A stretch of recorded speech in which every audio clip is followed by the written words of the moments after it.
Olá, é com alegria que damos seguimento ao estudo da Revista Espírita de Allan Kardec. Hoje vamos estudar a revista de março de 1865. Contém apenas 5 artigos, portanto, uma quantidade bem inferior ao que nós estamos acostumados a ver na revista, em média 10 artigos, mas em termos de qualidade, não deixa nada a desejar. Vamos ver que são artigos extraordinários que vão nos permitir profundas reflexões em torno da doutrina espírita. Desde já, peço desculpa se durante a nossa fala tivermos assim um pouco de tosse ou precisarmos fazer uma pausa.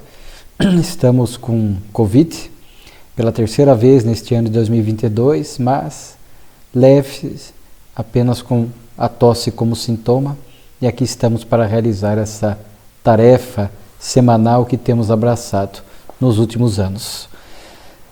Kardec vai começar a Revista Espírita de março de 65 com o artigo Onde é o Céu?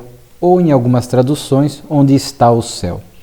É o artigo que depois ele iria inserir na quarta obra da codificação, O Céu e o Inferno, a obra foi lançada em agosto de 1865, então seria daqui 5 meses a contar desta revista que estamos estudando, e várias vezes vimos essa característica, a Revista Espírita como sendo esse laboratório ou essa oportunidade onde Kardec, em primeira mão, trazia textos que depois iríamos encontrar integral ou parcialmente nas obras fundamentais. Aqui é o artigo que está na primeira parte da obra O Céu e o Inferno, no capítulo 3º. E sempre vale a pena refletir sobre este artigo. É de uma profundidade impressionante. Na verdade, vamos ver, até vamos ter que ler um pouco mais do que o habitual, porque Kardec vai trazendo diversos conceitos da doutrina. Porque, como Kardec vai tratar da questão das penas e venturas futuras, vai desconstruir esta ideia clássica do céu e do inferno, como muitas religiões apresentaram, desconstruir a ideia de que céu seria um local circunscrito de contemplação eterna e inferno também um local circunscrito onde haveria o sofrimento eterno. Naturalmente que Kardec teria que trazer à tona esses conceitos básicos da doutrina espírita, seus pontos fundamentais, acrescer algum comentário a fim de que pudesse apresentar a visão espírita a respeito da vida após a morte, o que seria, como entender este céu, ou este inferno, ou esses estados da alma, esses estados de felicidade ou infelicidade que o espírito vivencia. Então era necessária esta síntese. E quando nós precisarmos indicar a alguém uma síntese dos pontos fundamentais da doutrina, às vezes um amigo, um simpatizante da doutrina espírita, recomendo este artigo da revista de março de 65, repito que está na primeira parte, no capítulo 3º do Céu e Inferno, porque Kardec faz com uma leveza, com uma simplicidade, e ao mesmo tempo cuidando de pontos, princípios fundamentais do Espiritismo que qualquer pessoa leiga, ao ler, sobretudo pelos comentários, a forma como Kardec, a sua pedagogia incomparável, ele vai explicando esses pontos, fica naturalmente acessível ao entendimento de todos. Então, vale a pena. Aqui Kardec começa fazendo uma menção da palavra céu, que tradicionalmente é usado para definir um espaço indefinido que circunda a Terra. Fala da origem da palavra, formado do grego, vem do latim coelum, e formado do grego koilos, que que significa concavidade, côncavo. De forma que a visão antiga da criatura humana, Kardec vai citar aqui a forma como os antigos e as religiões entendiam essa questão do céu, muitos olhavam como se fossem céus superpostos, compostos de matérias sólidas e transparente. E, naturalmente, que dentro dessa visão estava aquele conceito distorcido de que a Terra era o centro do universo e que tudo mais orbitava em torno dela. Hoje, vamos ver aqui que a ciência corrigiu esta percepção equivocada da criatura humana. Naturalmente que essa ideia vinha, como diz Kardec, da insuficiência do conhecimento astronômico. E muitos foram criando essas ideias de vários céus, como se fosse aqui, diz Kardec, diversos graus da beatificação. Então ele diz aqui, segundo a ideia predominante, muitos acreditavam em 7 céus. Daí a expressão de estar no 7º céu para exprimir essa felicidade perfeita. Cita Kardec que os muçulmanos acreditam em 9 céus, em cada um dos quais aumenta a felicidade dos crentes. Cita Ptolomeu, que acreditava que foram 11 céus, e a teologia cristã reconhece 3 céus.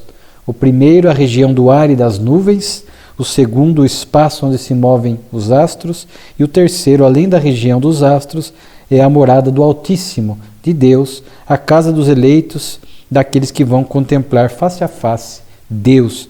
Em vista dessa crença, diz Kardec, que São Paulo foi levado ao 3º céu. Então esta era as visões dominantes a respeito do céu. E aqui, como diz Kardec, esses conceitos repousam, e hoje com o avanço da ciência, em pontos equivocados. 2 pontos, né? A Terra como centro do universo e a região dos astros como sendo uma região limitada. Hoje, com o avanço da ciência, de não só olharmos como sendo um universo, alguns falam de multiversos, ou ainda que alguns queiram ficar no conceito de universo, mas hoje é sabido, bilhões de galáxias, bilhões de sóis, cada sol ali circulando pela lei da gravidade, diversos planetas. Então são bilhões realmente de galáxias, com sóis, com planetas, e naturalmente que entender que só há vida na Terra, diante dessa imensidão, é algo que coloca em xeque a própria grandeza de Deus, porque criariam um planeta tão minúsculo no canto do universo e somente aqui teria a vida, aqui seria o centro, e tudo mais apenas para embelezar as nossas vistas sem qualquer utilidade. Então a doutrina espírita, e aqui já começa Kardec cuidando dos pontos fundamentais, tem como base a pluralidade dos mundos habitados. A vida nesses outros orbes, nesses outros planetas, planetas que podem estar no mesmo estágio de evolução da Terra, mais atrasados, mais evoluídos e naturalmente com corpos materiais compatíveis com o planeta, com as altas temperaturas, com as pressões atmosféricas, com as condições de vida, com escassez de água ou não, os corpos se adaptam. Nós vemos aqui na Terra espécies que vivem na intimidade do oceano, espécies que vivem fora do oceano. Então a Terra já é para nós um grande exemplo de vidas diferentes, adaptadas ao meio onde estão. E isso se projeta, se amplia quando nós falamos de planeta. Então Kardec vai sustentar esta questão da pluralidade dos mundos habitados, o que já coloca em xeque o céu. Nesse conceito clássico, onde está o céu? Se a gente acreditava que ele envolvia a Terra, que era realmente onde apenas havia vida e tudo mais orbitava em torno da Terra. Então este céu estava ali em torno da Terra. E agora, com esta visão de universo? ou de multiversos, galáxias, a gente viajar milhões de anos-luz para chegar na galáxia mais próxima. Então, nós realmente temos até dificuldade de conceber esta infinidade, esta amplitude do universo. Então, Kardec questiona onde está o céu, portanto, diante do conhecimento da ciência. E aí, o Espiritismo, diz Kardec, vem resolvê-lo, demonstrando o verdadeiro destino do homem. Primeiro, Kardec começa lembrando do conceito que nós somos, o homem é composto de corpo, né, e espírito. Aqui ele não vai falar do perispírito como este elo de ligação entre um e outro, mas sabemos que o corpo morre, a matéria é perecível, e daí o espírito continua vivo. Somos almas imortais. E o espírito é tudo, diz Kardec. Vida e inteligência. Deixando o corpo, ele retorna ao mundo espiritual, que é a nossa verdadeira pátria. Então o Espiritismo vai começando a entender esta questão de céu e inferno, à luz da doutrina espírita, como sendo esse estado de felicidade ou infelicidade do espírito, dessa forma, nos apresentando mundo corporal, composto de espíritos encarnados, e mundo espiritual. Então, Kardec já começa falando, o mundo espiritual está por toda parte, em redor de nós e no espaço. Nenhum limite lhe é marcado. Então já não temos mais aquele conceito de um céu, entre aspas, delimitado. Hoje, com essa amplitude que temos do universo, o mundo espiritual está, sem dúvida alguma, em tudo. Os espíritos povoam o espaço, como está em O Livro dos Espíritos, de forma que não há este vazio absoluto, como alguns acreditavam. Kardec vai falar dos espíritos criados simples e ignorantes, portanto, já vai nos falar aqui também de outro ponto fundamental para entendermos essa questão, é a lei do progresso, para até tirar a ideia de privilégio. Não há privilégio na criação divina. Ninguém atinge um estado de felicidade sem o merecer.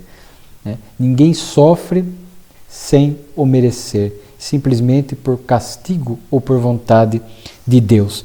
Todos somos criados simples e ignorantes, com este potencial divino em nós, de forma que todos, sem exceção, filhos de Deus, temos esta condição e chegaremos inevitavelmente na condição de espíritos puros.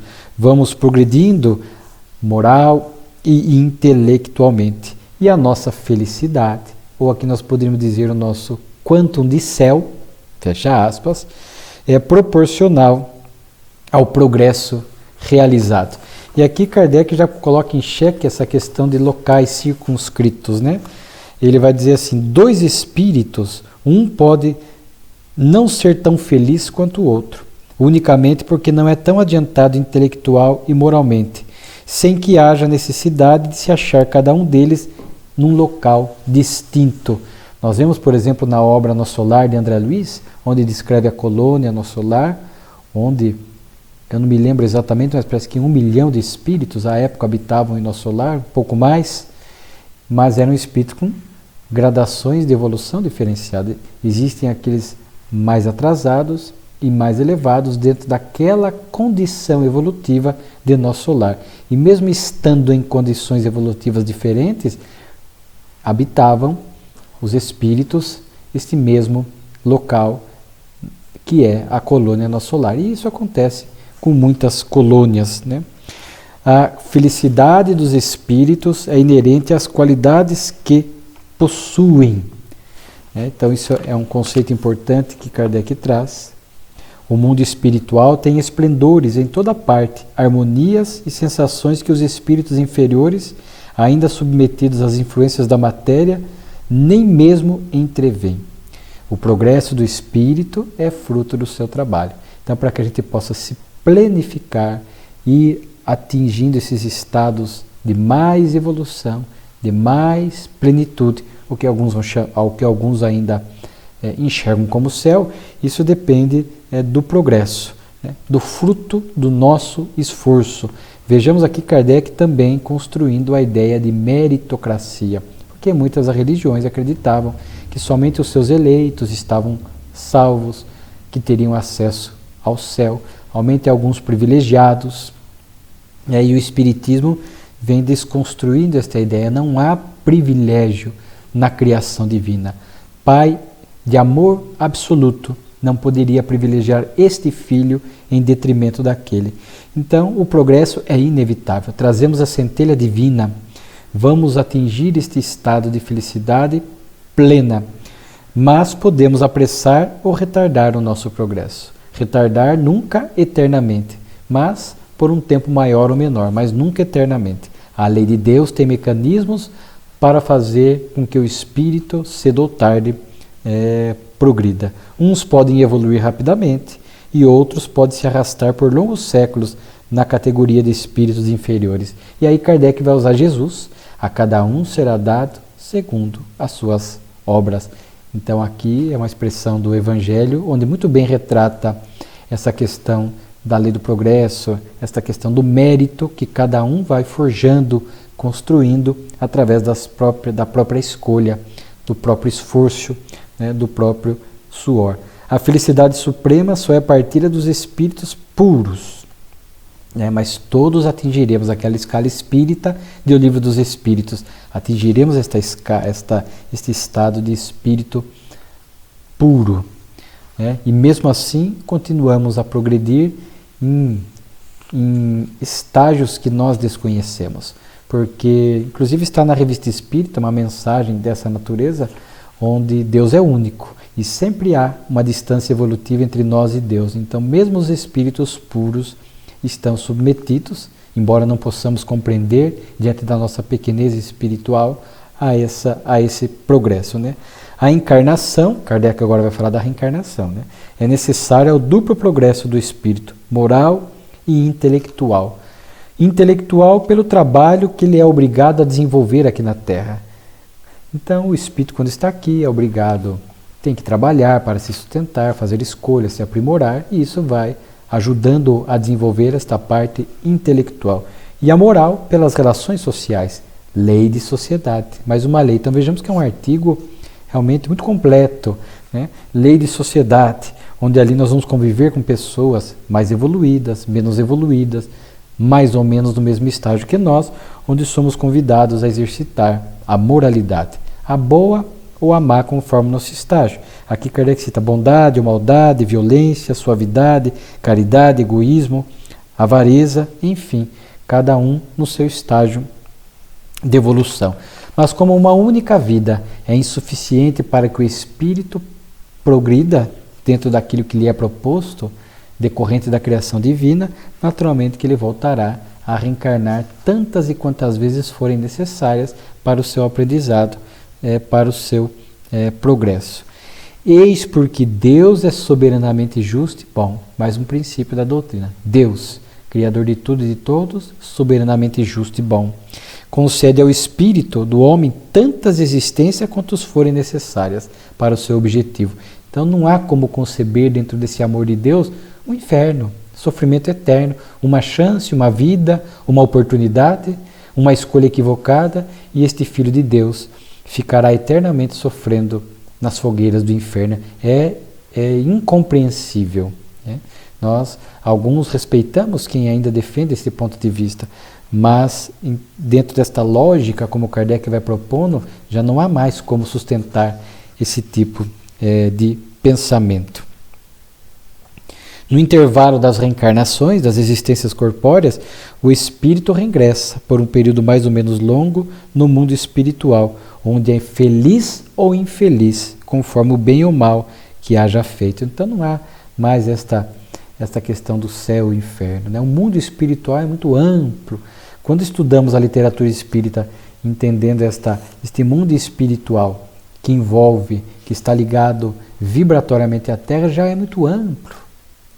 André Luiz descortinou, Filomeno de Miranda, através de Divaldo Franco, vem ampliando, e a gente vai percebendo quão amplo é esse mundo espiritual que envolve a Terra. Então, quando saímos do corpo, nem mais este inferno circunscrito de sofrimento interno, nem mais este céu de beatitude eterna. Voltamos para onde? Para o mundo espiritual, em regiões de felicidade ou infelicidade, de acordo com o nosso estágio de evolução, de acordo com aquilo que realizamos durante a encarnação. O estado espiritual é o estado normal do espírito, né? Então, aí Kardec vai falar da reencarnação, que pode se dar na Terra ou em outros mundos, mundos mais adiantados do que nós, mais atrasados, né?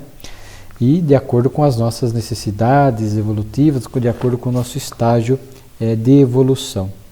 A Terra ainda é um mundo muito inferior, destinado à depuração de espíritos imperfeitos. Então estamos num planeta onde ainda predomina o egoísmo, onde em nós ainda há um egoísmo intenso. E sofremos, a vida na Terra é desafiadora.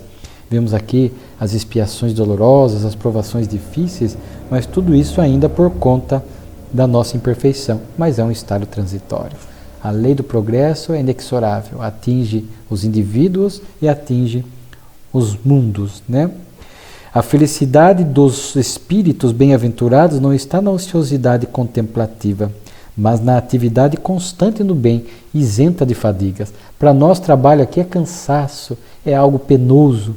Para os espíritos já comprometidos com o bem, e aqui a graus variados, não se concebe ficar inativo. Os bons espíritos estão sempre ativos, ajudando, instruindo, socorrendo. Não há como imaginar bons espíritos à direita de Deus ociosos. Certa feita perguntaram a Chico se existisse de fato o céu e o inferno como se prega as religiões clássicas, como locais circunscritos, o céu estaria cheio? E Chico disse, o céu estaria vazio, porque os bons estariam ajudando no inferno. Olha que resposta profunda, né? Ou, se membros de uma família morrem, pai bom, mãe boa, filho ruim, escolhas equivocadas ou vice-versa, como é que este pai e esta mãe serão felizes no céu, sabendo que o filho está eternamente no inferno? Não tem como. Mas daí lá esquece o parentesco, a afetividade. É pior você conviver, construir laços de afetividade para após a morte esses laços serem apagados. Então é só a doutrina espírita, ao nos falar da nossa essência espiritual, da criação divina, da reencarnação, da lei do progresso, né, do mundo espiritual, para que a gente possa entender este processo de vida espiritual, pujante, ativa, a que todos nós estamos realmente submetidos. Então aquela frase morreu, descansou já não se aplica. Não morreu, vai descansar. Poderá se libertar das dores físicas, dos sofrimentos da terra, mas não vai descansar no sentido de dormir eternamente ou contemplar. Vai, assim que puder, e de acordo com a condição espiritual de cada um, trabalhar. Né? Então aí Kardec vai falar da ocupação dos espíritos no mundo espiritual, para desconstruir a ideia de um local de contemplação eterna. Então as atribuições ou as ocupações dos espíritos são proporcionais ao seu adiantamento. As luzes que possuem, não há privilégio ou favores, né? Tudo é medido pelos critérios da estrita justiça. Então todo mundo tem ocupação e missão. Quanto maior é o espírito em termos de evolução, maior é a sua missão, as suas tarefas, seja no mundo espiritual, seja quando encarna e está na Terra. Então, diz aqui Kardec, eu achei muito bonito, há ocupação para todas as capacidades, todas as aptidões, todas as boas vontades, né? Então, são as nossas tarefas. Todos temos tarefas. Aqui mesmo quando estamos encarnados, ninguém vem para não realizar nada. Então, sempre há algo que podemos fazer em prol do bem, em prol do progresso individual, do progresso coletivo, do meio onde estamos. Todos temos tarefas, ocupações. Quando falamos a palavra missão, as pessoas se assustam porque pensam unicamente na missão dos espíritos superiores. É uma forma de missão. Essas grandes missões confiadas aos espíritos acontecem. Eles vêm para um trabalho mais geral, mais amplo, num país, num estado, numa cidade, às vezes em nível mundial. Há as grandes missões.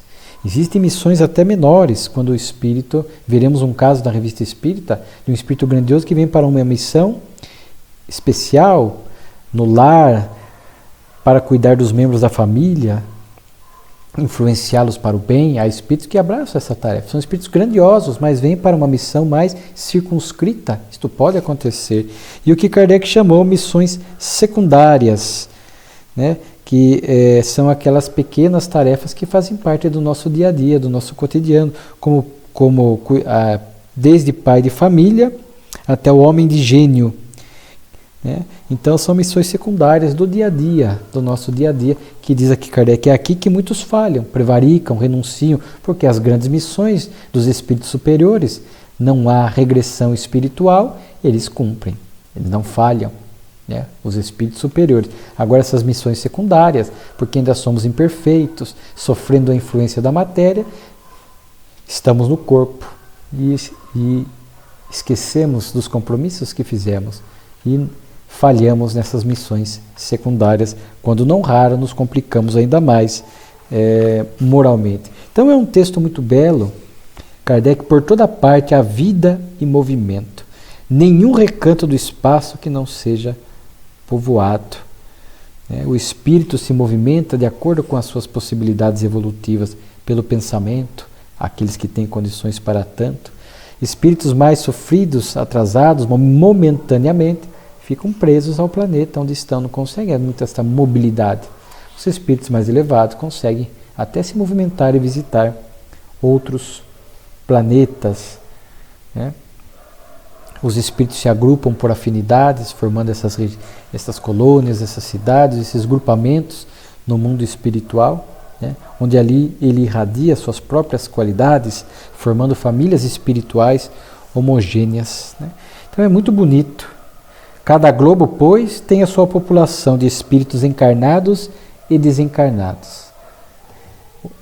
O espírito, na essência, é cidadão do universo, ou dos universos, mas, no momento da sua evolução, ele está vinculado ao planeta que melhor lhe propicia aprendizado e evolução. Como o aluno matriculado no ensino fundamental, daqui a pouco ele vai para o ensino médio, daqui a pouco ele troca de local, vai para a faculdade, né? Mas num dado momento da sua vida estudantil, ele está fixado numa escola, mas não vai ficar ali para sempre, ele vai progredir. O espírito também. Aqui na Terra sabemos que em torno de 7 bilhões e meio de encarnados, população espiritual de 5 a 6 vezes maiores, poderíamos dizer 40 bilhões de espíritos na Terra, mais ou menos, né? Desencarnados, em torno de 45 entre encarnados e desencarnados. Na mera observação, não é o número exato, naturalmente. E aí vem Kardec para encerrar esse artigo extraordinário. Nessa imensidão sem limites, onde está o céu? Olha que pergunta interessante. Por toda parte, nenhum muro o limita. Os mundos felizes são as últimas estações que a ele conduzem. As virtudes abrem o seu caminho e os vícios barram o seu acesso. Então, fica claro que céu e inferno são estados da alma. Conforme já vimos na Revista Espírita de fevereiro de 64, inclusive um padre, Padre Blot, escreve a obra Reconhecemos-nos no Céu, justamente indo um pouco nessa linha de raciocínio.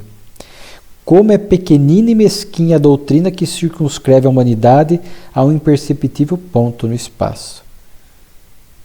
É de espantar que o egoísmo reine na Terra. Ao contrário, quão sublime é a que o Espiritismo apresenta. Com sua doutrina, amplia as ideias e alarga o pensamento. Mas quem diz que ele é verdadeiro? Primeiro a razão, depois a revelação divina pelos benfeitores espirituais. E, finalmente, a ciência. O Espiritismo caminha lado a lado com a ciência, né? Então, mas por que desde o princípio, então, Deus não ensinou dessa forma para a humanidade? Porque nós não tínhamos condições espirituais para entender, maturidade para entender. A ciência avança, vai trazendo novos conhecimentos, galáxias, planetas, constelações, sistemas, sóis, a lei da gravidade, não só do indivíduo com o planeta, mas entre sistemas, o quanto estão conectados. Hoje se fala muito dessa interconexão no universo que existe, né? Estamos conectados de alguma forma. Então, não haveria como lá no início, homens primitivos, no início da vida na Terra, já concebemos um pensamento dessa natureza. Alguns missionários reencarnaram, trazendo alguns lampejos de um conhecimento maior, poucos compreendiam, mas as sementes da verdade vinham sendo lançadas gradativamente. Então, a doutrina espírita, com a doutrina espírita nós entendemos tudo isso. Que artigo belo, né? Eu acho de uma beleza impressionante. E aí diz assim, para bem entender este artigo, Kardec aqui já fala da nova obra que ele iria publicar, O Céu e o Inferno, e traz 2 relatos de 2 espíritos, né? Porque ele vai falar aqui da necrologia, noticiar a morte de 2 grandes espíritas, e para nós vai ser uma lição imensa, né? Porque quando pegamos a obra O Céu e o Inferno, onde está este artigo que lemos, a primeira parte é a parte dos conceitos, das deduções doutrinárias de Kardec. A segunda parte era o campo de pesquisa. Por isso, já vimos aqui texto, Kardec fala que o Espiritismo é uma ciência positiva, o positivismo não é uma especulação, um palpite, um achismo. Kardec observou exaustivamente o quê? O relato dos espíritos. Evocava comunicações espontâneas, os espíritos narravam, contavam seu estado no mundo espiritual, a vida no mundo espiritual, se estava feliz, infeliz, sofrendo ou não, o porquê, como foi a vida na Terra. Então Kardec, coletando a segunda parte da obra O Céu e o Inferno, são só descrições dos espíritos. Em diversas situações, suicidas, endurecidos, em sofrimento, né, medianos, felizes. E aí desses relatos, dessas centenas de relatos, ou podemos dizer milhares de relatos que Kardec colheu, ele pôde deduzir esses conceitos doutrinários. Né? Então, é uma ciência positiva. E aqui Kardec traz 2 relatos que está na obra O Céu e o Inferno, na segunda parte, Espíritos Felizes. O primeiro que ele traz é da senhora viúva Follon. Realmente aqui é muito bonito. Kardec conheceu a senhora Follon, era amiga íntima, então ele pôde até avaliar com mais amplitude, porque conhecia, e ele descreve aqui para a gente entender as qualidades morais dela em vida. Ele diz que conheceu intimamente ela, né, que ela era uma artista, fazia miniaturas com uma precisão e com uma beleza impressionante. Ela era amada, ela tinha um caráter brando, ameno, né, tinha um sentimento inato no bem que ela não exibia. Se há alguém sobre quem o egoísmo não tinha o menor domínio, era ela. Vemos aqui na Terra o quanto o egoísmo ainda nos aprisiona, nos infelicita, nos causa problemas.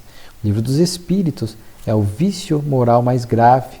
Dele, do egoísmo, se derivam todos os demais males da humanidade. E a senhora Follon já não tinha nenhum traço de egoísmo, uma pessoa totalmente com... Ela diz assim, jamais o sentimento de abnegação pessoal tinha ido mais longe, sempre pronta a sacrificar o repouso, a saúde, os interesses por aqueles a quem ela podia ser útil.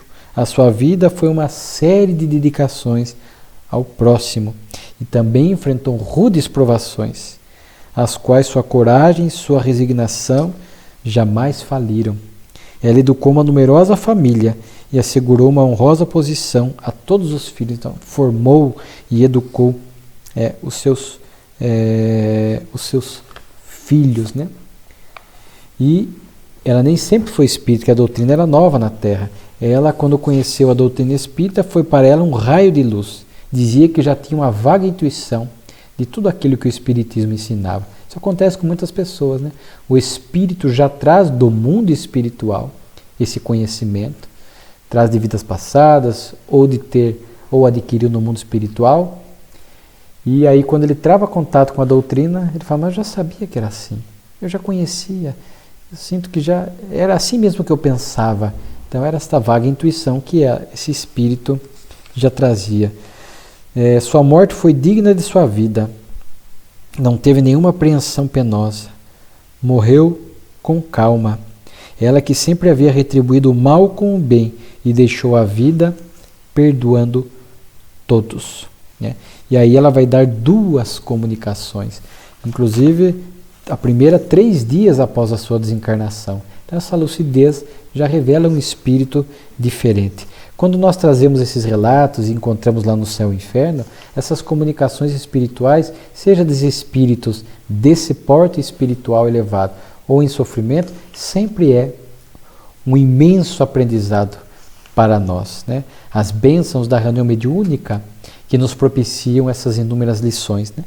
3 dias, o médium não a conhecia e deu particularidades da sua vida. Então, a autenticidade da narrativa espiritual. Então, ela vai falar que não teve nenhuma perturbação, né?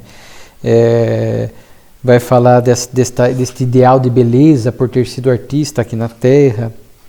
Vai mandar um recadinho para a senhora Allan Kardec, Amélie, que ela conhecia, né, para que ela não ficasse tão triste assim com a morte, né? Que ela continuava, que eu parti primeiro, né, porque já tinha cumprido a minha missão na Terra, né? Então que logo elas estariam juntas, a imortalidade da alma, o consolo, né? Agradece a Kardec as preces, né, porque eram amigos, né? E diz aqui para ele tomar cuidado com a saúde, porque senão ele poderia voltar antecipadamente para o mundo espiritual. Sabemos que Kardec passou por alguns problemas de saúde, o tamanho da sua tarefa, as obras fundamentais, a Sociedade Parisiense, a Revista Espírita e tantas coisas. Kardec sentia que o tempo era curto, então muitas vezes ele apressava e descansava menos do que deveria, né? Chegou a ter alguns problemas de saúde e ela alerta, cuidado, senão você pode voltar cedo para o mundo espiritual, o que hoje nós chamamos de suicídio indireto, toda vez que nós abusamos, exageramos, alimentação, vida sedentária, o desgaste desnecessário ao corpo, a falta de cuidado, nós vamos abreviando esta vitalidade, podemos voltar nessa condição de espírita, na condição de suicida indireto. Então ela fala, depois tem aqui uma segunda comunicação, onde já não é mais uma narrativa, há perguntas e respostas, né? Então Kardec vai falar que o que chamou a atenção dele é que ela, agora no mundo espiritual, trazia uma firmeza na fala, uma segurança que ele não havia notado enquanto ela estava viva. Aí ele falou assim, não, mas depois que eu fiquei doente, recobrei a firmeza do espírito, perdida por algumas mágoas e vicissitudes que haviam me tornado um pouco medrosa durante a vida. Então a doença muitas vezes tem esse papel, né? É fazer com que a pessoa desperte ou busque novos valores, né? Reavalie a própria vida. No caso dela, a doença fez com que ela superasse a insegurança e o medo e adquirisse mais uma firmeza de espírito, né? Ela disse, eu disse para mim mesma, tu és espírito, esquece a terra e prepara-te para a transformação de teu ser, né? Então ela própria se cobrou uma mudança após a doença, né? Então é interessante essa observação de Kardec. Ela disse que Kardec sempre perguntava da passagem, né? Ela disse assim, meu espírito foi mais forte que o meu sofrimento material, que o desprendimento lhe fazia experimentar. Saí como se fosse de um longo desmaio, despertei pouco a pouco. Aqui é o bonito. Mostraram-me, os benfeitores, um ponto no espaço, uma estrela brilhante. É para lá que irás conosco, porque não pertences mais à terra. Então recobrei a memória, apoiei-me neles e como um gracioso grupo que se lança para as esferas desconhecidas, subimos. A estrela crescia, era um mundo feliz, superior, onde ela iria ficar. Olha só, então era um espírito superior, diferenciado pelas próprias qualidades morais. Então este estado de felicidade que ela estava experimentando, este céu íntimo, era decorrente de conquistas que ela já vinha feito ao longo de muitas reencarnações. Ela foi construindo este céu interior, esta felicidade interior, que quando ela morre, ela vai para este mundo superior. Aqui nós podemos abrir duas possibilidades. Ou ela já veio desse mundo superior, provavelmente é isso que tenha se dado emissão na Terra, porque o seu exemplo, o seu comportamento, conforme Kardec descreveu, era um espírito que certamente deixou pegadas luminosas por onde passou, que sensibilizou e tocou muitos corações, que inspirou muitas vidas. E agora, após a morte, voltava para o mundo de origem, um mundo superior. Ou alguém que de fato era da Terra, fez a evolução na Terra, atingiu este estado de espírito aqui na Terra, essas qualidades morais, atingiu, progrediu tudo aquilo que a Terra poderia propiciar, intelecto moral, e já estava em condições de ir para outras moradas da casa do Pai, no mundo superior. E é interessante que daqui, eu vou destacar um outro ponto aqui, que ela fala assim, Kardec pergunta a ela dos entes queridos que estavam aqui na Terra, se esta ida para este mundo superior não os distanciaria demasiadamente. Ele diz que não. A caridade e o amor são dois motores de uma poderosa atração, que de lá ela poderia continuar velando e cuidando dos filhos. É esta liberdade de locomoção dos espíritos elevados, que mesmo ele estando lá no mundo superior, seguindo com o seu progresso, ela poderia, deslocando-se pela velocidade, com a velocidade do pensamento, vir à Terra, visitar os entes queridos que aqui estavam, ajudando-os também no seu progresso, né? E temos outro exemplo, né? Dr. Bezerra, ele não foi efetivamente para o mundo superior, onde ele já poderia estar, conforme narram as tradições espirituais, mas ele optou por ficar na Terra, enquanto houvesse espíritos aqui em sofrimento, né? No caso dela, da viúva Fulon, ela foi para este mundo superior, mas teria esta possibilidade de vir à Terra, e essa distância física não acarretaria nenhum prejuízo no cuidado com os entes que ficaram, porque o amor, a caridade, é uma poderosa atração, né? Então, vejamos só, e Kardec vai até falar disso na sua nota, né? É que muitas vezes pessoas encarnadas estão mais distantes entre si do que entre um ente querido que já partiu e o encarnado. Aqui Kardec diz que, por conta da enfermidade, né, e ela vivia numa cidadezinha do sul, tinha ao seu lado apenas uma parte da sua família, estando a maioria dos seus filhos e amigos dispersos e longe, impedidas de visitá-la.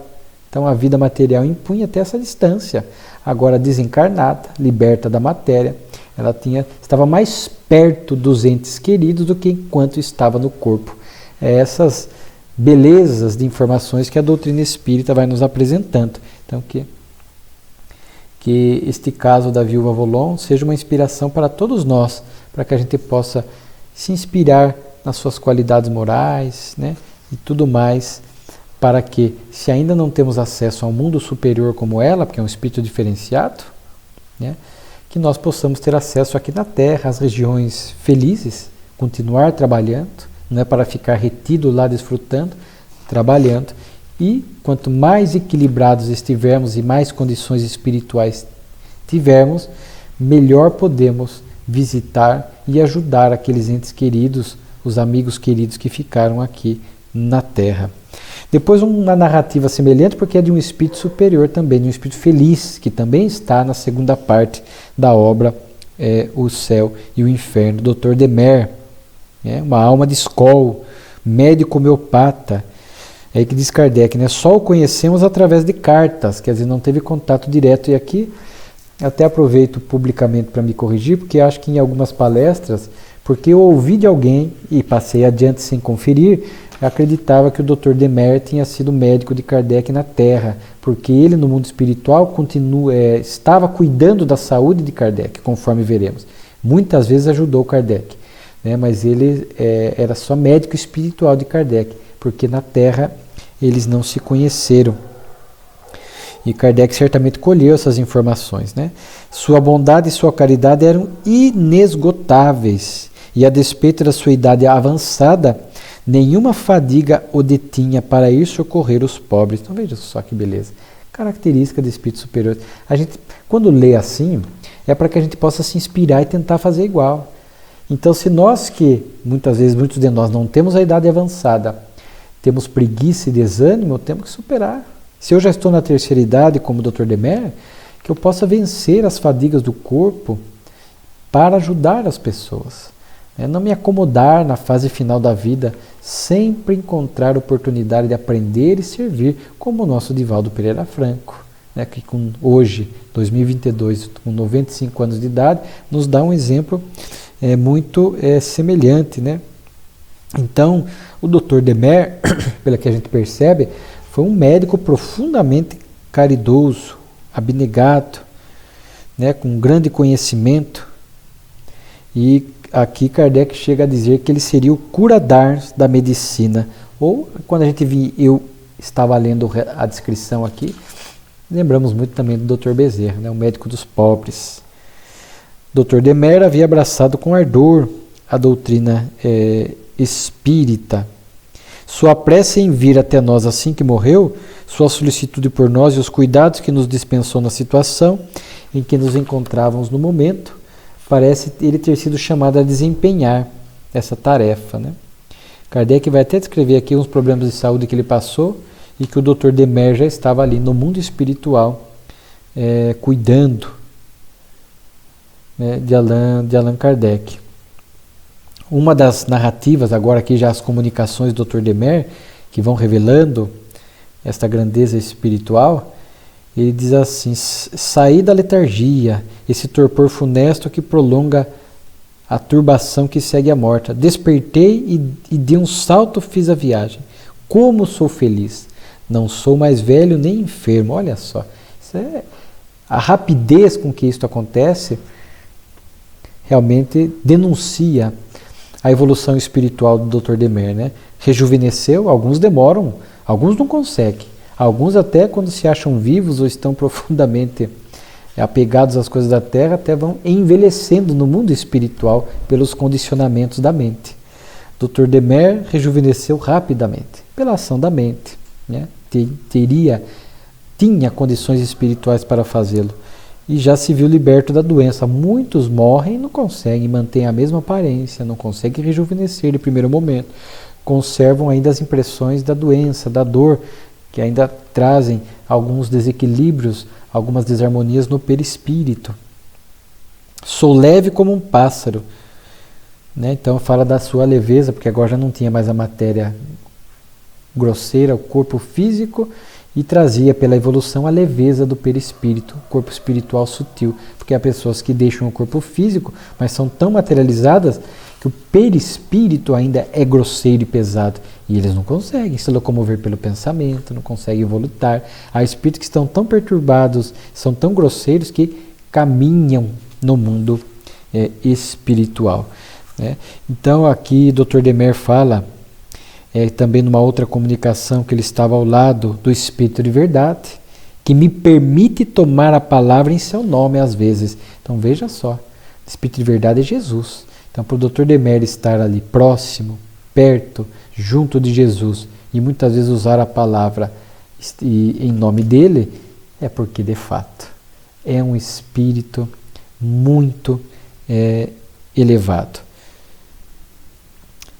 Mas agora velarei por vós, né? Então ele passa a cuidar da saúde de Kardec. Eu estava ao seu lado quando lhe ocorreu o acidente, que poderia ter sido funesto, sem uma intervenção eficaz, para a qual tive a honra de contribuir. Mérito de Kardec, pela sua tarefa e por tudo, né? E com muitos acontece isso, esse socorro espiritual que a gente não percebe. Quantos em hospital, em filas de hospital, em corredor de hospital, estão recebendo ali esse socorro espiritual, minimizando seus quadros de saúde, evitando uma desencarnação precoce, porque nós não podemos morrer por falha de outrem exclusivamente, né? Então muitos que estão ali nos hospitais recebem esta assessoria, este cuidado espiritual para que não pereçam ali, né? E Dr. Demer cuidava de Kardec, né? Então fica aqui um relato bem semelhante à da Viúva Folon, embora com algumas diferenças, mas todas essas duas comunicações vêm em complemento àquele primeiro texto, né, para desconstruir aquela ideia de céu e inferno, clássicos.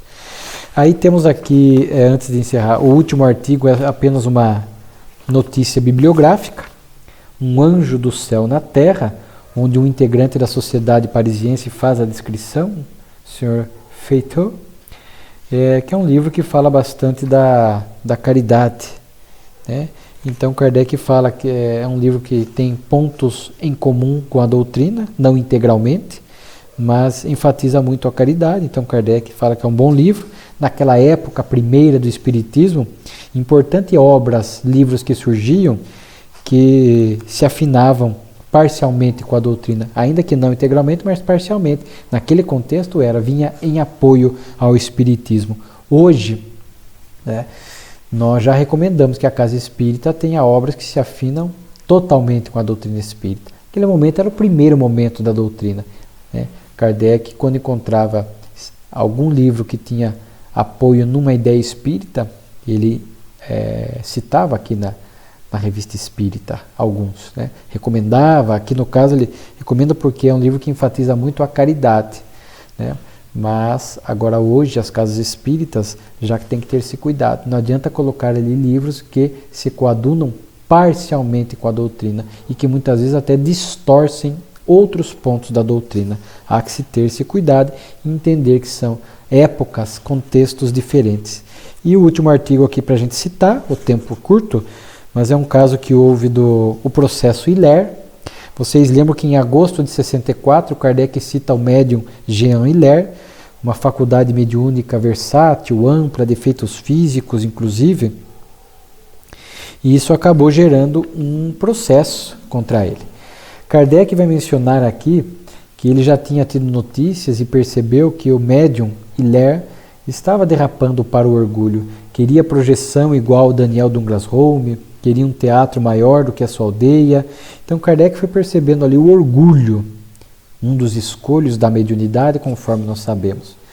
E Hilaire, portanto, por conta do orgulho, acabou falindo, diz aqui, né, destruindo a sua missão, cedendo a perigosos arrastamentos, tendo cometido algumas faltas, alguns deslizes que geraram prejuízos a determinadas pessoas. E ele, portanto, fugiu da região onde morava. Kardec enaltece aqui porque o Espiritismo ficou ileso disso, né? Porque uma coisa é a pessoa, o médium, que faz mau uso da mediunidade. Não podemos culpar o Espiritismo, né? Então são coisas distintas. A doutrina permanece incólume. E aí Kardec recebe uma carta de um dos lesados pelo médium e ele pedia assim um apoio de Kardec. Sabe, ele diz assim, Kardec cita aqui um trecho, né? É preciso tirar-lhes todos os recursos, falando de Hilaire e da família, a fim de fazê-los voltarem à França. Então poderemos fazer que sejam castigados pela justiça dos homens. Esperando uma resposta de vosso próprio punho, vou orar a Deus para que sejam descobertos. Então ele fazia um apelo a Kardec, pedindo um apoio de Kardec para que eles fossem castigados, que eles viessem logo para a França, etc., né? E Kardec aqui, eu não vou conseguir citar tudo, mas Kardec escreve aqui uma carta, responde a esse lesado, que ele não cita aqui, pelo menos no primeiro momento, o nome, e o corrige moralmente. Esta carta de Kardec, em resposta ao que nós lemos, a esse pedido infundado, esta carta de Kardec é uma verdadeira preciosidade da Revista Espírita. Leiam na íntegra. Aqui para nós fica o exemplo de que alguém que não se omitiu. Imagine nós nos depararmos com um amigo, um ente querido, alguém com quem a gente tem alguma relação, ou que tenha vindo pedir o nosso apoio, e a pessoa apresente algo equivocado. E muitas vezes nós, por medo, por insegurança, por variados fatores, a gente acaba não fazendo a advertência moral que deveríamos. E depois ficamos com isso na consciência. Kardec não se omitiu. Kardec diz a ele, né? Encontrei a sua carta. Deploro tanto quanto qualquer outro esse triste fato, pelo qual, entretanto, o Espiritismo não pode receber nenhum ataque. Quanto a vós, o mais lesado, parece que ele tinha patrocinado o médium, compreendo vossa indignação. Se fordes realmente espíritas, deveis saber que devemos aceitar com resignação todas as provas que Deus nos enviou. Não é pedindo a Deus como fazeis para nos vingar daqueles a quem temos queixas que adquirimos o mérito das provas. Não é uma contradição de vossa parte dizer que orais ao Deus de misericórdia para fazer que os culpados sejam presos a fim de serem entregues à justiça do homem? Tal linguagem não é cristã nem espírita, porque o espiritismo, a exemplo do Cristo, nos ensina o perdão das ofensas e a indulgência. Lamento tenhais podido pensar que eu servisse, fosse no que fosse, aos vossos desejos de vingança, tomando providência para que os culpados fossem entregues à justiça. Então veja que Kardec coloca os pingos nos is e corrige moralmente aquela pessoa. Se a pessoa concordou, não concordou com Kardec, se virou a cara para Kardec, se começou a odiar Kardec também, é outro problema. Assim nós não devemos nos omitir diante de qualquer circunstância onde tenhamos condições, como Kardec teve, de corrigir, de fazer com amorosidade, com respeito, né? Sem agressividade, sem a forma como nós falamos e envolvemos a pessoa é muito importante. Kardec aqui sempre o faz com muito respeito e amorosidade. Então esta carta de Kardec é impressionante, né? Serve de exemplo para nós, para que não nos omitamos diante dessas correções morais que devemos fazer ao longo da nossa vida, sob pena depois da pessoa nos cobrar no além, no mundo espiritual. Olha, você viu que eu estava errado, podia ter me alertado, porque não o fez. Ficaremos sem respostas no mundo espiritual. É preferível fazer o alerta, dentro de cada contexto tem as suas especificidades, mas não nos omitir, para que depois ninguém possa nos cobrar nada no mundo espiritual. Se a pessoa ficar brava com a gente e virar a cara, aí a escolha é dela. Nós estamos ali de boa fé, tentando orientá-la. E aí Kardec cita o processo que houve, porque Hilaire foi preso, condenado inclusive a 1 ano de prisão. E aí Kardec fala, enaltece 20 testemunhas que foram depor sobre a autenticidade do fenômeno. Era o médium. Só que a mediunidade é amoral, pode ser usada para o bem ou para o mal. Ele usou para o mal. Kardec enaltece, a justiça ali, diz Kardec, não avaliou a autenticidade do fenômeno, não era isso que estava em jogo. Mas 20 testemunhas foram, e para aquela época, para aquele contexto, Kardec enaltece a coragem dessas testemunhas, que lá foram, diante do tribunal, da corte, dar testemunho da autenticidade da mediunidade de Hilaire, sem temer represálias da sociedade, dos outros, naquela época, no primeiro momento da doutrina. Hoje vivemos uma época um pouco mais tranquila, mas mesmo assim, há 20, 30 anos atrás, era um grande testemunho, conforme a circunstância, dizer-se espírita. Muitos temiam, se escondiam e omitiam essa informação. Então Kardec elogia as testemunhas, elogia que o espiritismo saiu a salvo dessa situação, porque uma coisa era o médium Hilaire, outra coisa é o espiritismo, né? Que Kardec escreve uma carta aos espíritas devotados, no caso Hilaire, que sustentaram sua fé e defenderam a verdade com coragem. Para nós hoje, expressar a nossa fé religiosa com coragem, sem receio, falarmos nos espíritas e demonstrarmos isso principalmente pelo nosso comportamento, né? E aí Kardec encerra aqui falando que o fenômeno é uma parte apenas acessória do espiritismo, que a sua força está na sua filosofia moral, na sua força moralizadora, no convite que ele faz para que os indivíduos sejam melhor, ainda que não consiga integralmente, diz Kardec, né? Ainda que a gente não consiga, como espírita, vencer todas as más inclinações, o que realmente é um desafio de se fazer numa única vida, mas ainda que a gente consiga vencer alguns traços negativos, né? Isto já é válido. Ele diz aqui, o tempo e as novas existências acabarão o que está começado. Felizes os que se pouparem novas provações. Quanto mais avançamos, mais corrigimos os defeitos, mais virtudes, melhor para nós. Mas não podemos desprezar esses progressos parciais e relativos que muitos fazem. Muitos poderiam ter feito mais ao conhecer a doutrina, ao conhecer o Evangelho, mas não podemos desprezar as pequenas mudanças que muitas pessoas fazem ao longo de uma vida por conta da doutrina espírita em particular, né? Então, mais uma revista grandiosa para as nossas reflexões, para o nosso estudo. Grato por vocês que nos acompanham nesses estudos da Revista Espírita de Allan Kardec.